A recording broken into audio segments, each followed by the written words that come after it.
Thank you. Good evening, everyone, and thanks for being here.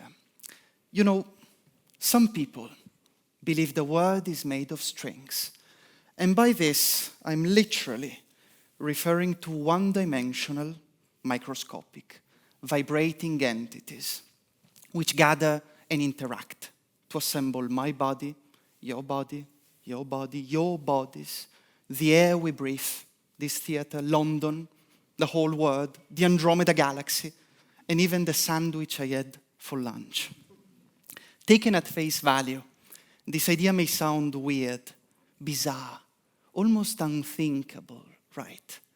And that's why I'm here tonight, to tell you how a chunk of the physics community, of my community, ended up being interested in and then convinced by so-called string theory. I'll highlight some of the main pros and cons of this approach and recap its most recent and, let me say, exciting developments. It goes without saying that to cover the whole subject, I would need roughly 10,000 hours of uninterrupted lecture, which sounds like a great plan to me, but I promise I'll try to be slightly more concise than that. Remember, though, we'll have time for questions at the end, and I'll be happy and glad to try to put my ears in physics at your service if I can. Now, string theory is part of contemporary theoretical physics. Jumping right into it would be like starting a book from a partial draft of its 17th chapter. We wouldn't understand a thing. That's why I'll try to follow one of the best pieces of advice I've ever received in my whole life. This is for pathos, right? I drink. When the task feels huge and you don't know where to start, just start from the beginning. And our beginning tonight is a simple yet quite profound question. What is physics? If we found ourselves thrown into the world and with no previous understanding of the sciences, no physics, no chemistry, no biology, no medicine, God forbid, no engineering, nothing, we would anyway notice some recurring patterns, some phenomena presenting themselves over and over in the same way. The sun would always set from more or less the same sector of the horizon, then go through the sky, well, rise and then set on the other side. If thrown into water, paper would get mushy, while fire would burn it down. Physics, and the sciences in general, is no more and no less than an attempt to take these vague intuitions and turn them into precise, quantitative, accurate, if not objective, at least intersubjective statements, employing the tools offered by mathematics.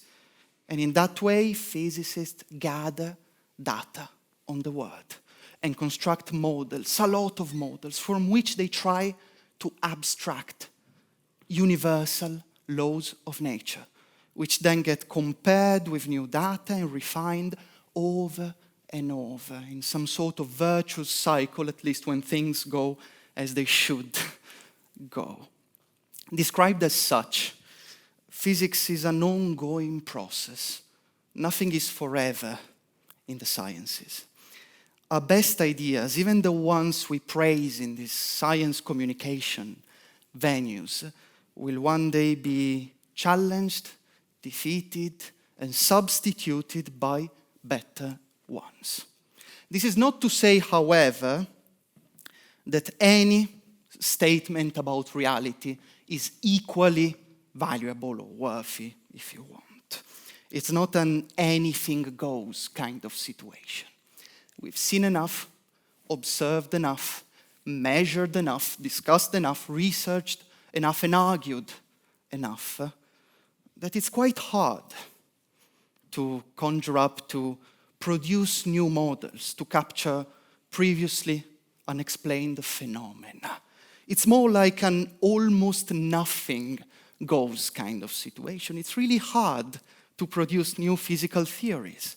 And that's why whenever we achieve a new formula, a new equation that precisely does what we want it to do, we have to take it seriously. Like in this amazing Borges quote, we are building a sand castle, we're using sand, but our sand is so hard to find, and our castle is so dramatically hard to build, that we must build as if sand were stone.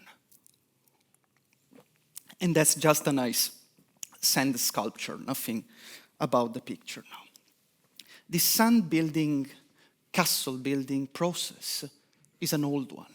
Perhaps dating back to the first time someone asked a question about the origin of thunder, so why wood was a proper fuel for campfires, right? But as I told you, I have to try to be concise and find a compromise in the history of physics. So I'll start from a portion of time, a couple of centuries. You know, science is a social phenomenon, right, involving many people, living in different times and places, so I don't really like to partition it in a very rigid way, right? It's really hard to find the year in which quantum mechanics started, so I try to be broad and include as many people as possible. So we'll start from the moment in time, or the period in time in which physics turned into a mathematically well-defined, mature discipline, thanks to the work of many people, among which we can mention Galileo, just because I'm Italian, Hooke, Kepler, Huygens, and Newton. You see Newton there on the left. And Newton, I told you, I don't like to find symbols or people that start. It's not like Galileo sat down one day and invented the scientific method. It's never like that. But Newton is our best symbol for this revolution in the history of physics. Because with his Principia in particular, in 1687, he somehow wrapped up all we know about, now called classical mechanics. At the time, of course, it was just mechanics, like classical music is just music when it comes out, which has to do with bouncing balls and springs extending and contracting and penduli swinging, all that. We now use Newton's construction to build bridges and houses and mechanical parts in engines, right? It's something we have to take really seriously. Now, after Newton somehow set the paradigm for classical physics, scientists tried to tackle new phenomena, previously unexplained stuff, or even previously unknown stuff. New science brings new stuff to explain, new unknowns. So we got thermodynamics, a branch of physics dealing with heat and energy and labor, quite useful during the Industrial Revolution around here, and fluid mechanics, of fluid, no surprises there. And then electromagnetism, a unified, beautiful, extremely beautiful unified theory of electricity and magnetism together at the end of the 19th century. But all these steps were not revolutions. Of course, there were new concepts coming along the way, like that of field. Faraday and people made a big deal about fields, and they were right about that, but none of those new theories substituted the foundations posed by Newton in his Principia. And one step after the other, we got to the point at the end of the 19th century in which people, intellectual scientists, natural philosophers, I like natural philosophers, got convinced that physics was able to explain more or less all phenomena pertaining to everyday life. it was not a good idea to start doing physics at the time according to the people living at the end of the 19th century, because there was nothing left to do in physics, right? The age of great physics revolutions was over. Of course, we laugh, but we live in 2024, we have some sort of historical benefit, and I don't want to imagine how people will be laughing at us now. But, you know, I'm alive today, so I don't really care.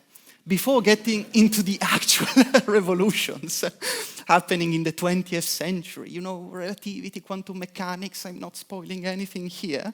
Let me read something by Albert Michelson. It's quite ironic because Michelson was one of the experimental physicists whose experiments on the paths traveled by light in different directions actually prompted special relativity and Einstein's revolution. But in 1903, and he wrote this once and said it another time in a speech, so he was really convinced by this, wrote that the most important fundamental laws and facts of physical science have all been discovered. 1903, right? And these are now so firmly established that the possibility of their ever being supplanted in consequence of new discoveries is exceedingly remote. But fortunately, I spent some years in physics. I had a salary, so we had open problems. No open problems means no salaries for physicists. So luckily, he was wrong. But the interesting thing is not that there were revolutions after that. Of course, there's always revolutions around the corner. But that up to that point, as I told you, physics was more or less a one-strand history, right? One step after the other, making Newton's construction grow bigger, right? Here, we had not only one, but two revolutions happening more or less at the same time, from the beginning to the end of the century to more or less the 30s, the late 30s, and tackling different portions of classical physics. A twofold revolution, a branching in a theory of the word. And this is a huge problem, you understand that, right? But we'll go back to it, and I'll stress this point before telling you again and again how relevant it is that we had a twofold revolution, two branches of physical theories starting from the Newtonian paradigm. I'll go through one and the other straight away. Because the first revolution is the one associated with the so-called theory of relativity. You've heard of that. You know the guy, Albert Einstein. There's other people involved. I told you physics is a social phenomenon. Lorentz, Poincaré, Minkowski, so on and so forth. But the important thing here is that the first revolution has to do with our concepts of space and time, which are quite foundational in the physical sciences, of course. Within Newtonian physics, space is no more than a stage, right? Like the one on which I am standing right now. On it, physical entities do whatever they have to do. Balls fall down, or stay still, or bounce into one another, and electromagnetic waves pierce through the vacuum and interact and reflect and so on and so forth. Stuff does what stuff does. And time is like a bit telling all these actors when to laugh and when to cry and when to move and when not to move. Space and time, and that's the important thing in classical physics, are somehow pre-physical, absolute, eternal, boring, dull, almost dumb. In a sense, they have nothing interesting about them. They're just there for stuff to happen. And Einstein realized, and when I say Einstein realized, a lot of people, among which there was Einstein, realized that space and time are actually quite bad concepts to use when trying to understand the word. That actually, and this is the first step of one of the two branches, but I'll give you a diagram after that, so you don't need to take notes. That actually, space and time are part of a unique entity we now call space-time. This is a word you've probably heard, at least in sci-fi movies. Space and time are not a thing. There's just space-time, a four-dimensional space-time, right? We have time, X, Y, Z. Nothing so deep about that.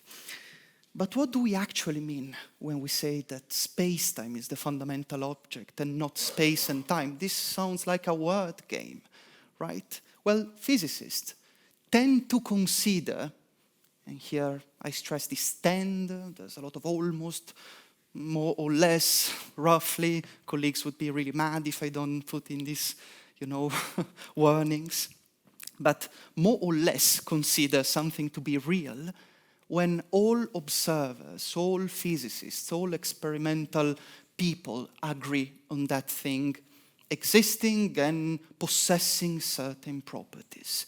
Being a bit more concrete, when you and I perform a measurement on an object, like the weight of something, we have to agree on that number, right? We have to agree on this thing weighing 300 grams or something. If I measure 300 and you measure 500, either there's something wrong with one of our scales, or weight is not a good concept to understand the word, right? Because it's observer dependent. Well, what Einstein realized is that time taken as such, that thing you measure with clocks, and space taken as such, that thing you measure with rulers, are actually things observers do not agree upon. When we measure the length of this desk, if you and I have some relative velocity between us, right? I move with respect to you, our measurements will not agree. This is something we do not notice in our everyday life, clearly. This is a tiny phenomenon, but it's true. Distances and distances in time are not some distances in space and time, are not something all observers agree on. But when you combine them using a specific formula into distances in space-time, objects you measure using a ruler and a clock at the same time, all observers agree.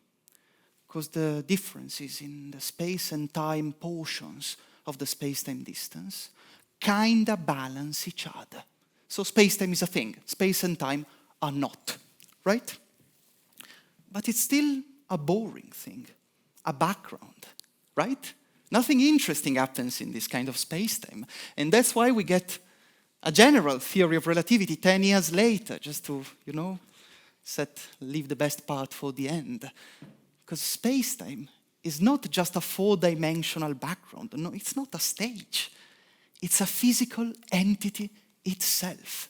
It's not like actors acting here, but it's actors standing on another huge gigantic actor itself, right? Space-time deforms and bends whenever matter is present. And actually, this has an effect on matter, which is what we usually call gravity.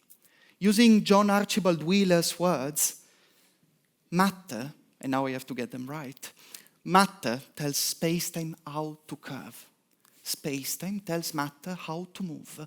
The important thing is that we have a mutual interaction between space-time and matter. Then space-time is physical.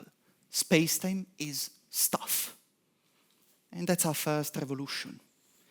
At the same time, actually, Einstein himself, then there were controversies and all that, is not today's topic. Other people, here you have Heisenberg, developed another revolution, changed physics in a completely different way, involving other parts of the Newtonian paradigm. And this can be formulated in a variety of distinct, ways, but this is the one I find most compelling, at least for this kind of discussion. If you want some alternative formulations of quantum mechanics, there's something out there, we can discuss it in the question. And during a question time, I hope you'll forget this by that point. In Newtonian physics, the word is deterministic. It means that whenever you know with absolute certainty the state of the universe, the position on every single atom and blah, blah, you know what I'm talking about. You can predict with absolute certainty what will happen in 5, 10, 15 minutes, 5 years, 5 million years, and what happened post-dict, what happened in the past, right? Whenever we use probabilities, when, for instance, tossing coins or throwing dice, we're actually talking about our lack of knowledge, our ignorance about those coins we are tossing. Because if you know everything about a coin, all the variables involved, you'll know whether head or tails will come out, right? There's no probability in the word. It's just in our head and in our, approximate understanding of it. Well, quantum mechanics tells us that there's actually probability baked into the word.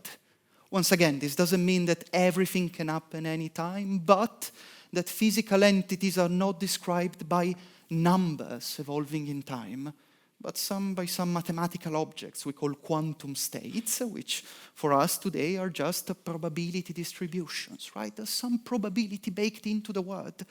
There's some room for wiggles in nature. That's amazing. That's absolutely amazing, but also quite problematic. Because general relativity and special relativity, of course, are deterministic. While at the same time, quantum physics happens, takes place on a Newtonian stage. It's a weird act, but on the old stage, right? And that's a problem, because we are like detectives, right? We are looking for the culprit of a murder, right? And we have two witnesses we trust, right? General relativity and quantum mechanics. General relativity tells us that a murderer is tall, while quantum mechanics tells us that the murderer is blonde. So we look for a tall, blonde person, right? We need to, make them converge into one theory, because they both teach us something about nature, but we want to put all our knowledge of nature together. That's what physicists do, right? Let me summarize. I promised a diagram, and a diagram comes now. We had Newtonian physics, right? The old paradigm. Everything was deterministic, space and time were dull, everything's fine. One branch, special relativity. No space and time, just space-time. That's the right concept to face reality, to try to understand nature, which is indeed a physical entity, and that's general relativity. Remember, space-time is stuff, like electromagnetic waves and so on. On the other side, we have quantum physics, right? The word is either non-deterministic or non-local. There's, as I told you, a variety of options there, but let's say non-deterministic. And of course, people started right away to try to unify them, bring them together. And after some time, they actually managed. So when people tell you that relativity and quantum mechanics don't go together, they are slightly off, slightly wrong, because special relativity and quantum mechanics go pretty well together. We managed to unify them and obtained what we call quantum field theory. Now, I will not tell you anything about quantum field theory here. Too much, too late, it's Saturday. But quantum field theory is what we now use to describe particle physics. You might have heard of particle physics, right? Our world is made of a bunch of particles, Higgs bosons, quarks, photons, gluons, and so on, tauons, muons, neutrinos. I don't remember them all. By the way, theoretical physicists do not remember particles' names, right? Fermi once said, if I could remember all those particles' names, I would have been a botanist, not a physicist, right? And I'm by no means like Fermi, except for the bad memory. Right, quantum field theory, particle physics, is by far our most accurate scientific theory ever, right? It's so good, it's quite hard to find phenomena getting out of particle physics, allowing us to develop something which might go further and, beyond particles. But the point here is that we still have some branching, right? General relativity and quantum field theory. And people have been trying to merge the two, right? To describe quantum special relativistic particles in a physical space-time for a while. The first one to do it seriously, even though some arguments were put forward before, was Braunstein in the 30s. And we still haven't managed to develop an actual theory of quantum spacetime. Tonight, I'll try to use quantum spacetime, right, which is supposed to go here, quantum spacetime. I guess you quantum spacetime, right? But sometimes I'll say quantum gravity. They are synonyms, right? I told you that gravity has to do with the curvature of spacetime, so I'll use quantum gravity sometimes. I'll try not to confuse myself more than needed, but I'll sometimes say quantum gravity. Those are synonyms. Let me tell you something more about quantum gravity, but before, I need to stress a point. I told you that we've been trying to unify quantum field theory and general relativity for more or less a century. 3-4 generations of physicists have been working on this, and we have failed repeatedly, or at least we haven't succeeded. Let me be an optimist. So we may ask whether this unification is either possible or necessary. The answer is, of course, yes, otherwise the talk would be over now, and we have still half an hour. And there's a lot of arguments in favor of this position, even though there's some people still defending the alternative, and I'm trying to be agnostic here. I'm now a science communicator, so we have no skin in the game, and that's amazing. But the best argument here, I guess, comes from the fact that, as I told you before, matter tells spacetime how to curve. Spacetime tells matter how to move. There's a mutual interaction between the two, right? They interact, like I interact with my jacket, right? And this interaction is a physical phenomenon. It's something happening in the world. It's real. We observe it in the lab. So we want to describe it. But that phenomenon involves both a physical spacetime, spacetime being stuff, and quantum particles. Then we need a theory accounting for both. Otherwise, we wouldn't be able to describe the interaction between quantum matter and spacetime. There's one universe, as far as we know. Other universes might have other physics, but, I don't really care.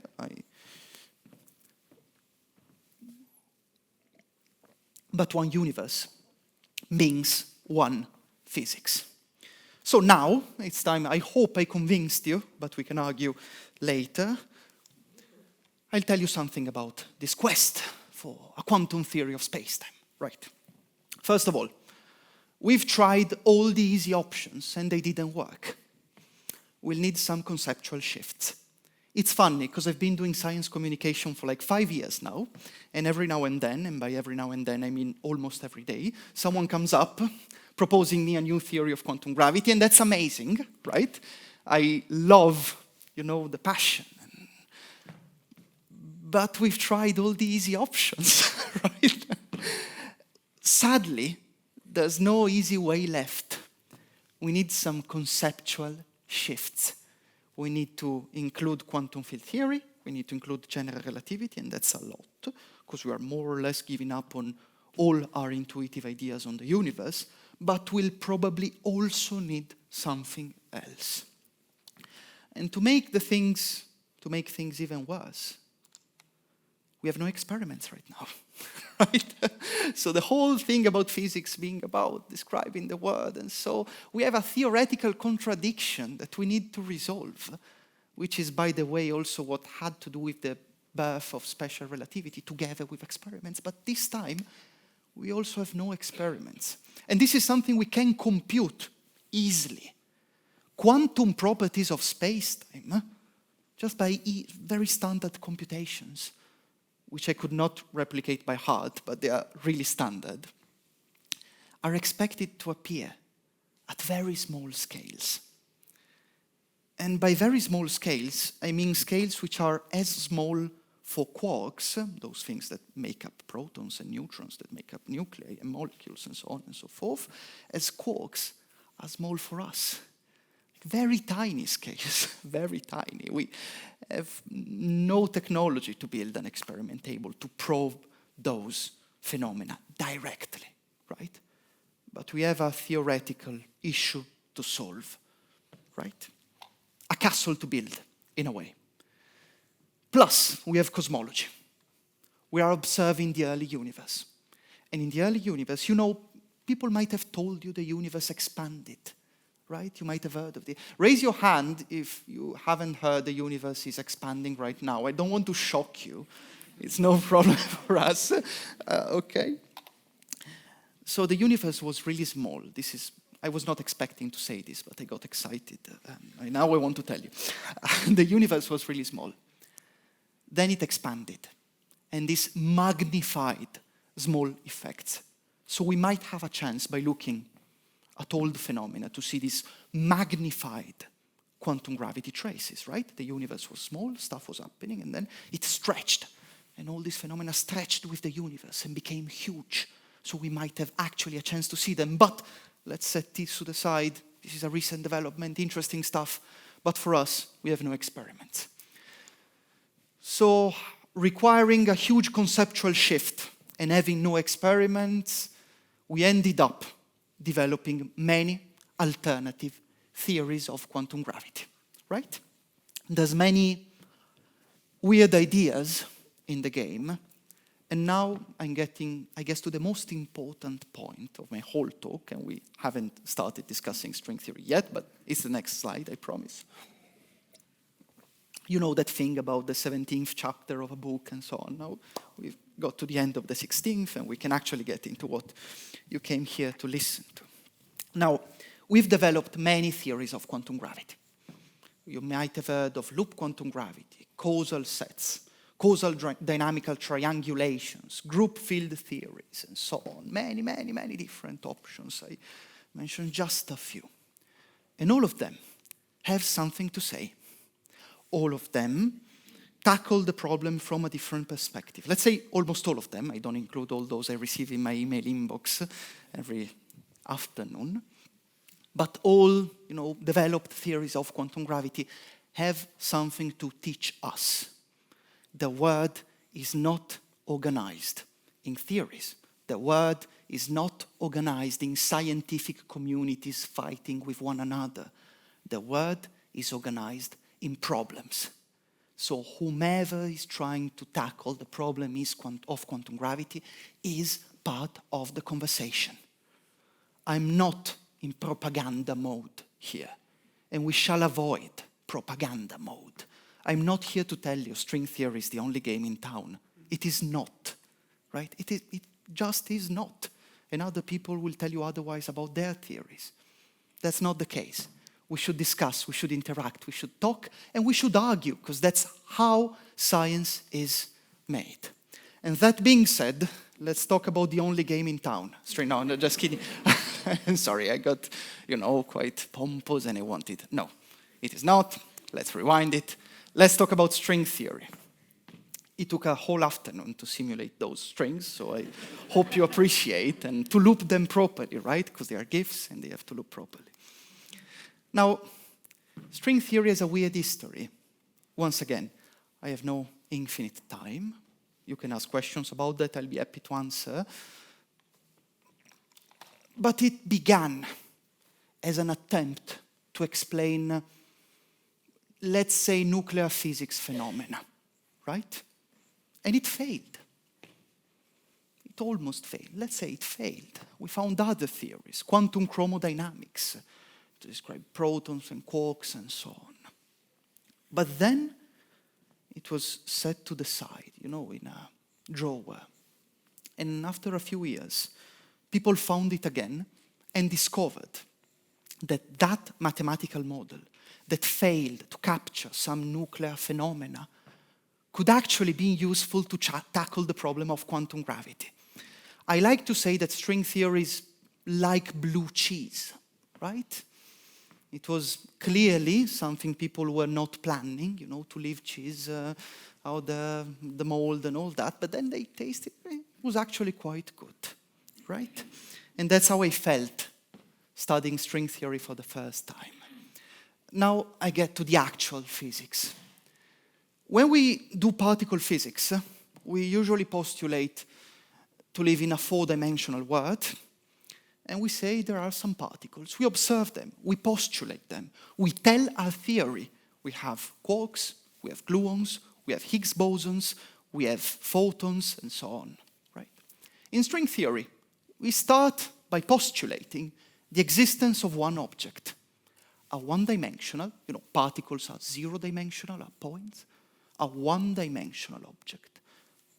Make it microscopic, because we don't see strings, right? So otherwise it would already be in conflict with our observations, and we don't want that. We make it relativistic in the sense of special relativity. So we make it live in a four-dimensional, or at least in a, let's say, non-four-dimensional, we'll get there, but in a space-time, right? Not in space and time, but in a space-time. And we make it quantum. Then we notice something.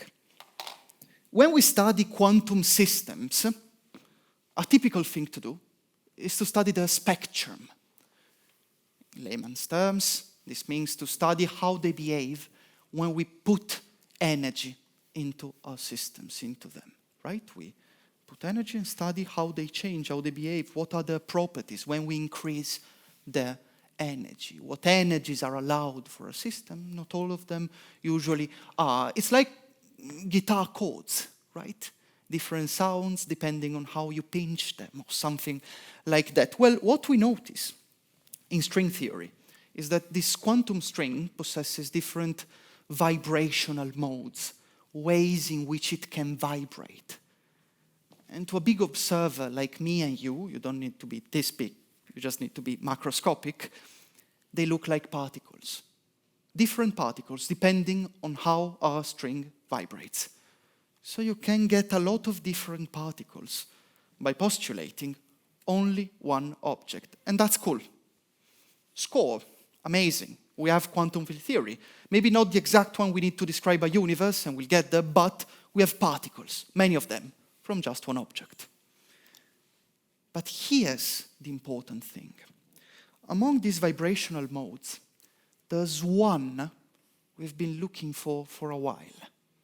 There's a mode corresponding to a particle which seems to be massless, have no mass, like photons, Particles associated with light have no mass, right? This particle has no mass as well. But it differs from photons due to a quantum property called spin. We'll not get into spin tonight, but photons have spin 1 and this particle has spin 2. It's a quantum number telling you how this particle behaves, like the electric charge or the mass. Just, it doesn't really make sense at a classical level, so you really need to get into a bit of quantum engineering to understand what spin is. However, this particle is massless and it has spin 2. It behaves exactly as the particle we expect to be associated with space-time ripples, with gravitational waves, those things we measured a bunch of years ago. I was already studying physics at the time. This is getting weird, but we have a space-time particle.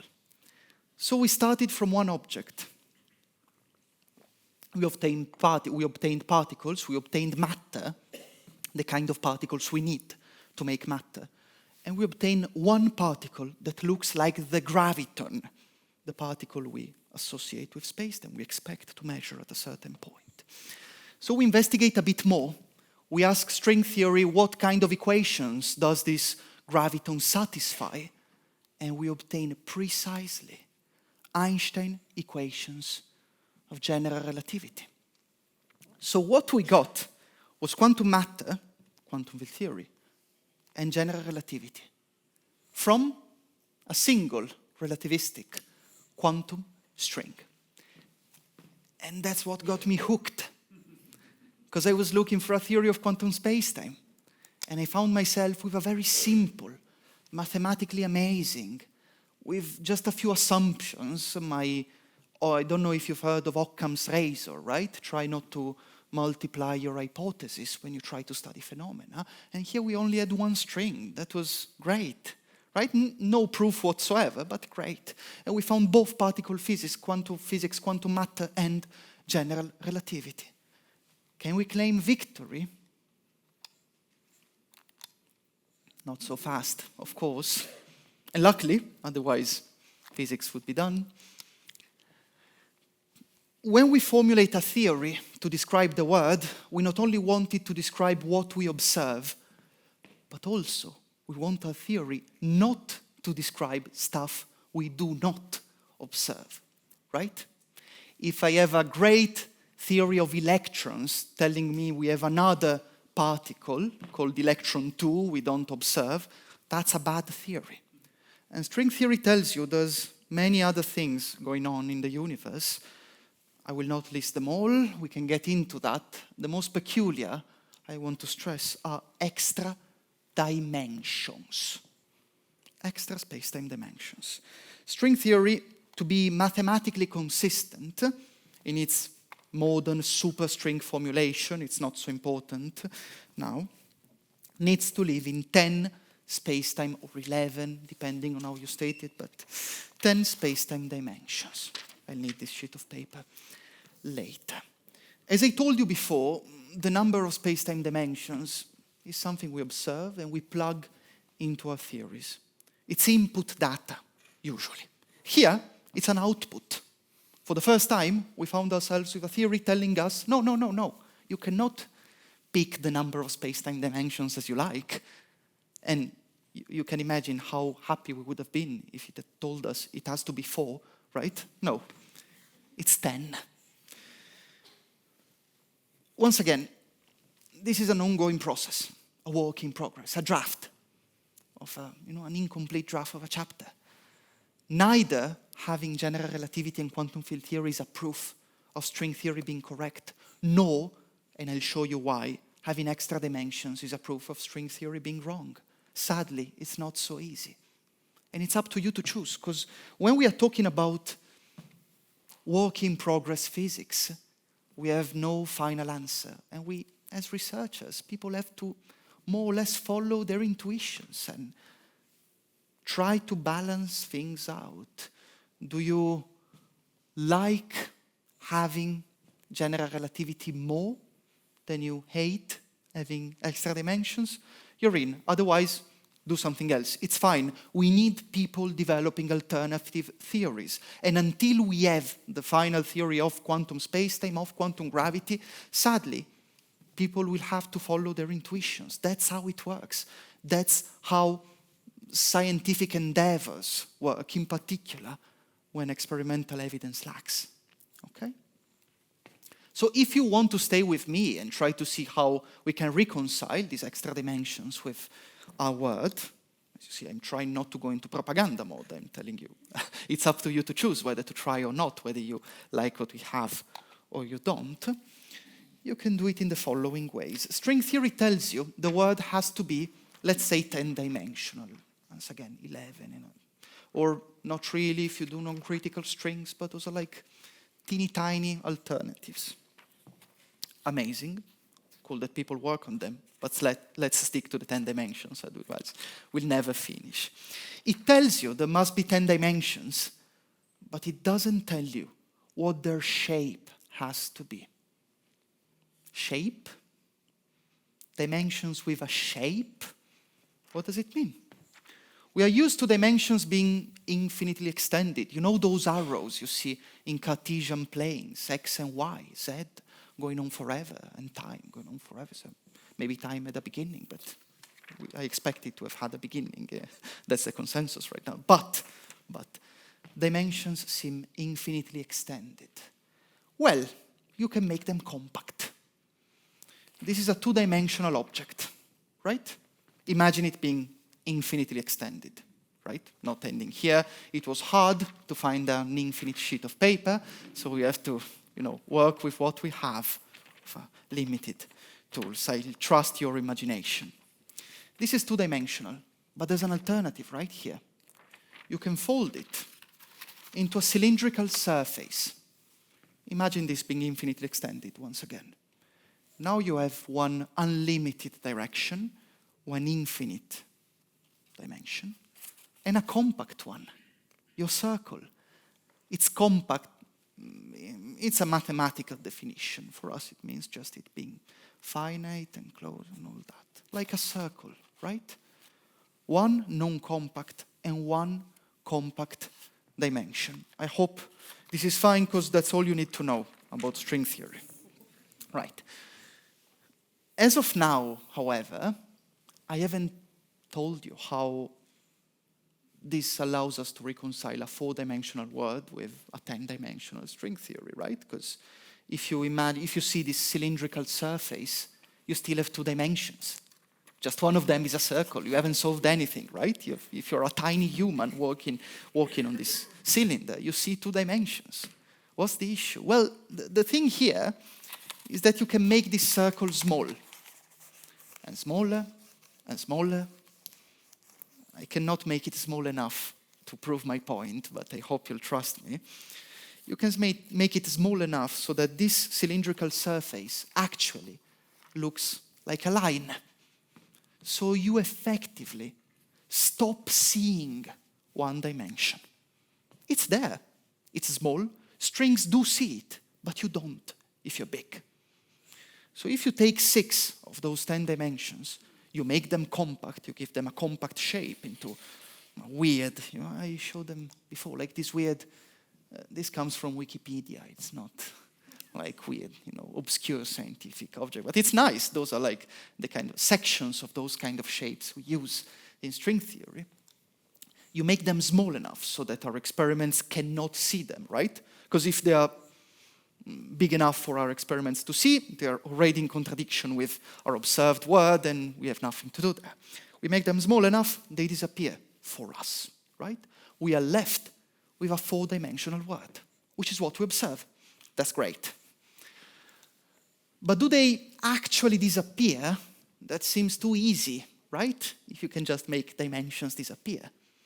That's not really the case, because they leave a trace on your 4-dimensional physics, on the kind of things you see in a laboratory, right? Because the shape of those internal dimensions somehow fixes the kind of particles you observe, the way strings behave, right? So the kind of particles you observe. Because the strings do see those internal dimensions. It's just us not seeing them because we are too big. And we cannot reach those scales, those energies. But it leaves a trace. So in a sense, we've turned physics into geometry here. Another nice slogan, like space-time is stuff. We usually plug particles by hand in our theories, observe them and tell our theory, okay, as I told you before, we have this and that, the Higgs boson, photons, and so on. Now, they all come from the shape of the internal dimensions. Once again, we've turned a physical problem into a geometrical problem. So what's left to do is to find a specific shape of the internal dimensions, the compact ones, the ones we cannot see, that gives us the particle physics we observe in the world, the exact particles we find in particle accelerators. And it's done, right? Sadly, it's a roller coaster here. We have too many options to test them all, and they are really hard to study at a mathematical level. So trying to develop them is almost like a pointless endeavor. As such, like developing them just to find the correct one randomly is a pointless endeavor. Clearly there's people working on that, but not just taking a random shape of the internal dimensions and working. They make some educated guesses which make the work meaningful and interesting. Otherwise, it's kind of meaningless just to look among them. And here, there's an important question, which opens the final section of our conversation, which is, well, calling it conversation is a bit, biased, because but I like this kind of conversation. I really like it. I never have a chance to speak about string theory for an hour. Sadly, I do. The big question here is whether any conceivable physics we might observe can come from a specific compactification. That's the process we discussed before. Making 6 dimensions compact is called the compactification of string theory. Let me state it in another way. Whatever we observe, can we find a specific shape of the compact dimensions, so that string theory gives us exactly that observed universe? Does this allow us to achieve any conceivable physics with a specific compactification? As you might notice, my question mark was not working and we had to find a replacement like a couple of minutes before the talk. But going back to the fundamental laws of nature, this would be a huge problem. It sounds cool, right, at first sight, but it is not. Because once again, in principle, we can test string theory, right? If we have like infinitely big particle accelerators and we can look for, very tiny strings in the microscopic world. But we want to practically be able to test it, not just in theory. This is a problem, by the way, shared by all quantum space-time theories. We all have this problem of testing stuff. And here we are asking whether all observed four-dimensional phenomena, the things we observe now, not in theory, now, are consistent with string theory. And if so, if the answer is yes, that would be a huge problem, at least for now. It would tell us that whatever we observe, we cannot falsify string theory at our energies. And that's a big deal. It would tell us, yeah, sure, no observation can tell you whether string theory is right or wrong, because whatever you see is compatible with string theory. So it would be like pointless, right? We would have to wait until we get, if we ever get there, to those super high energies. It would be a problem. We want our theory to tell us something which can happen and something which cannot happen. We do not want all conceivable physics to be obtainable through some sort of compactification of string theory. Otherwise, it has nothing to say about the world we live in. So, to summarize how we came to this point and then to get to the end. String theory contains a graviton. Yeah, we have general relativity, amazing. That's what we were looking for. But also extra dimensions. That's a boo, at least for me. We can compactify them. Amazing, we've turned physics into geometry. That's even better than where we started here. Great. In a huge number of different ways, so big we cannot control them or even imagine testing a small subset of them. So before, when you are on top of a roller coaster and you're asking yourself whether the last part of it will be extremely bad or good, what's expecting you on the other side of this hill, have we lost all predictive power? At least our energies, right? It's not an in-principle thing. In principle, it makes predictions, but in practice, do we have any kind of predictive power in practice at the energies we can expect to test in our lifetimes? So to answer this question, there's a few things we can do. We can ask string theory directly. We can see whether our theory tells us anything about the kind of four-dimensional phenomena we can obtain. Maybe something is ruled out. Maybe string theory has some principle built into it telling us, no, you can only do something, not everything. And that would be great. Then, and that's, by the way, the hardest thing to do, right?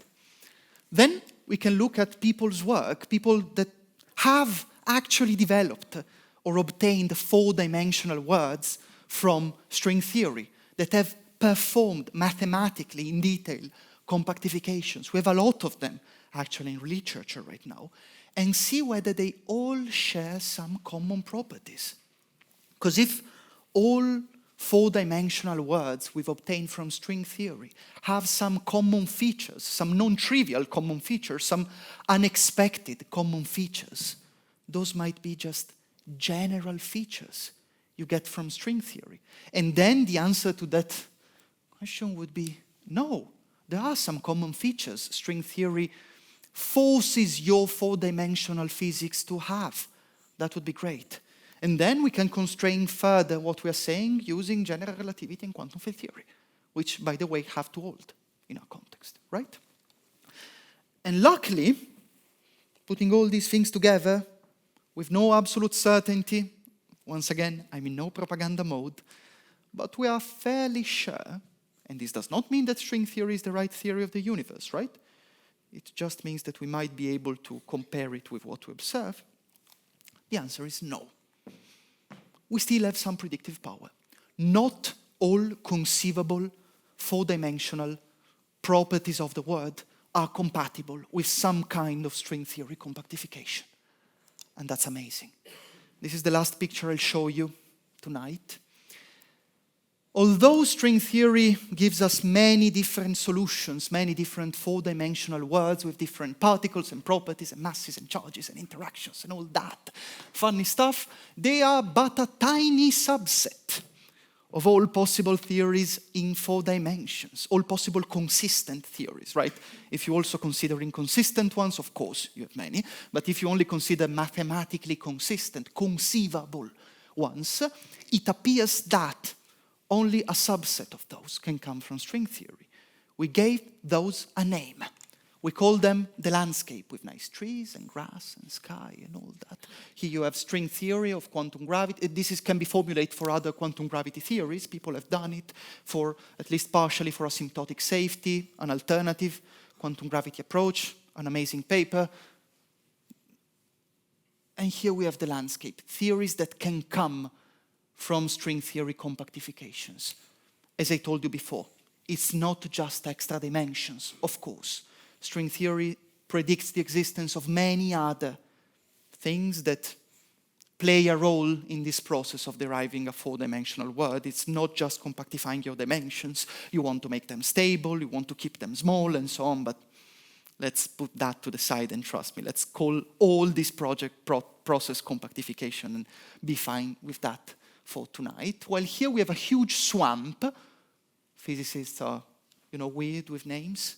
We called it the swampland of conceivable theories at a given energy in 4 dimensions that cannot come from a string theory compactification.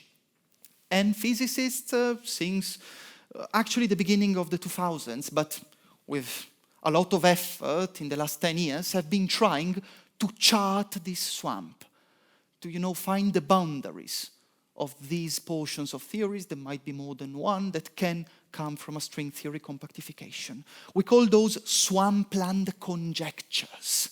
Conjectures on how this, the boundary between the landscape and the swampland, between theories that can come from string theory compactifications and those that cannot, is made. And here's the point of this whole, trip into the swampland.